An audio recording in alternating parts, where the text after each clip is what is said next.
BMW killer G37.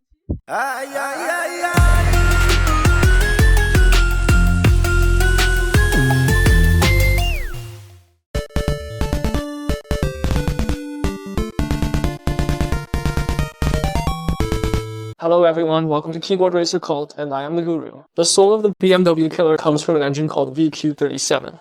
It topped towards 10 best for 14 consecutive years, and is considered by many as one of the pinnacles of Japanese naturally aspirated engines. A V67 with a bore of 95.5mm and a stroke of 86mm. A large bore and short stroke are typical of high-revving engines, so its red line is at 7,500 RPM with 351 horsepower. Additionally, for responsiveness, it has dual intakes and throttle bodies. Even Nissan's GTR's VQ38 is derived from this legendary engine. So the G37 is somewhat like an old, smaller GTR, right? Before hitting the racetrack, let's do a straight line acceleration.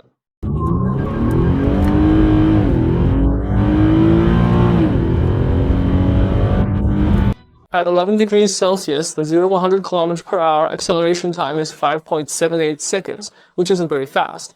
There are two reasons. First, the start is a bit slippery. Second, the car is somewhat heavy.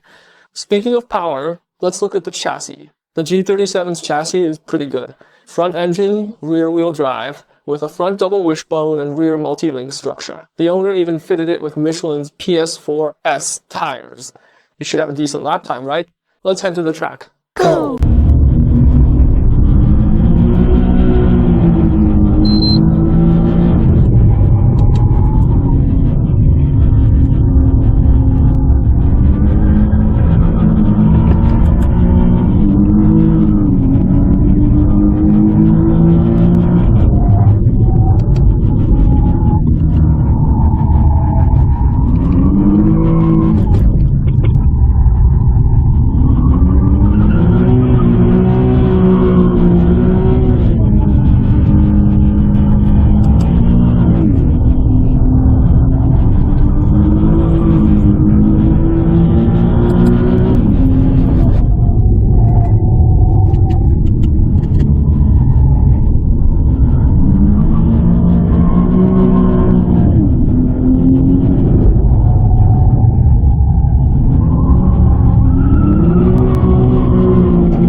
The final lap time for the G37 is 1 minute and 2.16 seconds, ranking in the top 56% overall. For a car with PS4S tires and 351 horsepower, it's indeed a bit slow.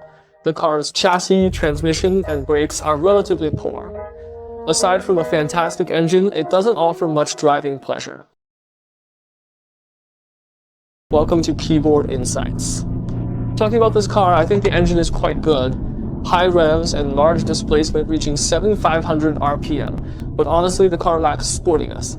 Its chassis feedback, including steering feel, is okay in the center, but once you turn more, there's not much feedback. Also, its transmission gets really confused after driving a couple of laps.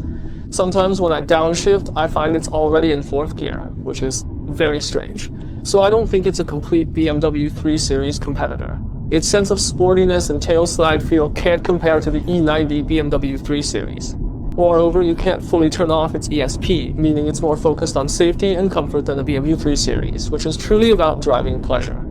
For a front-engine, rear-wheel drive car, if you can't feel the rear wheels sliding, it's a lot less fun.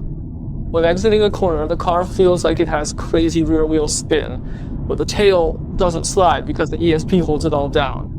Very odd. While driving, I even wondered if it was an all-wheel drive car because it felt so different from other rear-wheel drives I've driven. I think it's designed for safety, so the ESP is very restrictive, eliminating any tail sliding. Additionally, when entering a corner, it feels like it can't brake well. Its front tires are only 225 wide, but it weighs around 1.66 tons, so it's quite strenuous. Also, its shift paddles are worth criticizing because they don't move with the steering wheel. This means if I'm in a turn and want to shift up, I have to free one hand to do it. And the same goes for downshifting, which is very uncomfortable. Some might say, doesn't Ferrari have the same design? But Ferraris can downshift in a straight line, unlike this car. Its transmission isn't that smart, so I can't downshift in a straight line, meaning I have to carry the shifting action into the corner, which is awkward to operate. So in summary, the car's chassis, shifting, and steering feel aren't great, but the VQ37 engine's comfort and premium feel are much better than the BMW 3 Series of the same era. Its interior buttons are very much in line with what I imagined a luxury car should have when I was young.